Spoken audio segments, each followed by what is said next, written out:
খৈৰাবাৰীত বিজেপিৰ নিৰ্বাচনী কাৰ্যালয় মুকলি আৰু যোগদান কাৰ্যসূচী। দলৰ নীতি আদৰ্শ ভাল পাই কেইবাগৰাকী কংগ্ৰেছ দলৰ নেতা কৰ্মীয়ে বিজেপি দলৰ প্ৰাৰ্থী মদন ৰাভাৰ সমৰ্থনত যোগদান কৰে। বিটিচিৰ পৰিষদীয় নিৰ্বাচনলৈ মাজত মাত্ৰ কেইটামান দিন বাকী। প্ৰচাৰৰ উদ্দেশ্যে প্ৰত্যেকটো ৰাজনৈতিক দলৰ প্ৰাৰ্থীয়ে ঠায়ে ঠায়ে অস্থায়ী কাৰ্যালয় মুকলি কৰা পৰিলক্ষিত হৈছে। ৩১ নম্বৰ খৈৰাবাৰী পৰিষদীয় সমষ্টিৰ বিজেপি দলৰ প্ৰাৰ্থী মদন ৰাভাৰ প্ৰচাৰৰ উদ্দেশ্যে আজি খৈৰাবাৰীত মুকলি কৰে অস্থায়ী কাৰ্যালয়।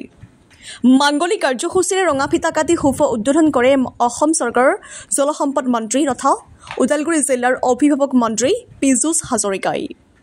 আনহাতে উক্ত কাৰ্যসূচীতে দলৰ নীতি আদৰ্শ ভাল পাই কেইবাগৰাকী কংগ্ৰেছ দলৰ নেতা কৰ্মীয়ে বিজেপি দলত যোগদান কৰে।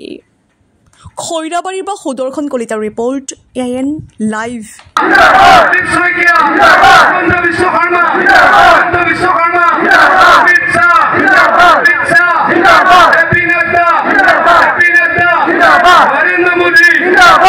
আজি আমি খৈৰাবাৰী পাৰিষদীয় সমষ্টিৰ মুখ্য নিৰ্বাচনী কাৰ্যালয়টো উদ্বোধন কৰোঁ।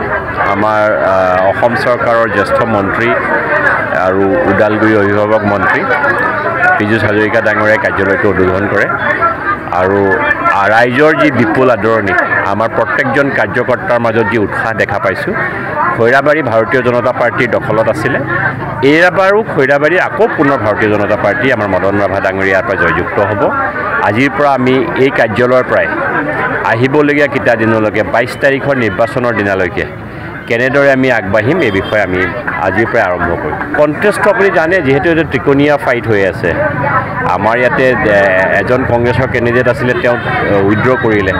কংগ্ৰেছৰ পৰা উইড্ৰ কৰি আহি আমাৰ তেওঁৰ গোটেই দলটো, তেওঁৰ গোটেই সংগঠনটোৱে আমাৰ লগত আজি জইন কৰিলে, আপুনি নিজে দেখা পাইছে। খৈৰাবাৰীৰ পৰা যিজন প্ৰাৰ্থী কংগ্ৰেছে দিছিলে, সেই প্ৰাৰ্থীজনেও তেওঁৰ মনোনয়ন প্ৰত্যাহাৰ কৰি আমাৰ ভাৰতীয় জনতা পাৰ্টীৰ মনোনীত প্ৰাৰ্থী মদন ৰাভা ডাঙৰীয়াক ছাপোৰ্ট কৰিছে। এইটো খুব শুভ লক্ষণ। আৰু কংগ্ৰেছৰ অৱস্থা কি হৈছে আপুনি গম পাইছে। BTRত খৈৰাবাৰী কংগ্ৰেছ চাফা। আৰু আমি বঙালী হিন্দু সম্প্ৰদায়ৰ যিসকলে অসমত বসবাস কৰে, আমাৰ মুখ্যমন্ত্ৰী ডাঙৰীয়া তেওঁলোকৰ লগত আছে, সদায় আছেও। আৰু তেওঁলোকৰ কাৰণে, তেওঁলোকৰ ভৱিষ্যতৰ সুৰক্ষাৰ কাৰণে মুখৰ কথা যদি বিশ্বাস নকৰে, এইজন মুখ্যমন্ত্ৰীৰ মুখৰ কথা বিশ্বাস অসমৰ প্ৰত্যেকজন ব্যক্তিয়ে কৰে। কোনোবাই কৰে নকৰে মইতো নাজানো, কিন্তু এই মুখ্যমন্ত্ৰীয়ে যদি কৈছে মহিলা উদ্যমিতা দিব দিছে, অৰুণোদয় দিব দিছে, ক'ৰবাত যদি কৈছে যে আমাৰ ৰক্ষাৰ কাৰণে আমি ক'ৰবাত উচ্ছেদ কৰিব লাগে কৰিছে, ক'ৰবাত যদি কোনোবা মানুহক কৈছে যে এই জাতিৰ জনগোষ্ঠীৰ উন্নয়নৰ কাৰণে কাম কৰিব লাগে কৰিছে। মই ভাবোঁ অসমৰ মুখ্যমন্ত্ৰীৰ গেৰাণ্টি যদি কোনোবা সংগঠনে আজিৰ ডেটত যদি তেওঁৰ গেৰাণ্টি দিছে, তেতিয়া সংগঠনটোৰ ওপৰতহে গেৰাণ্টি নাই। যিকোনো খবৰ আৰু বিজ্ঞাপনৰ বাবে যোগাযোগ কৰক 7896121996 লগতে 7002537271 আৰু 9854011916।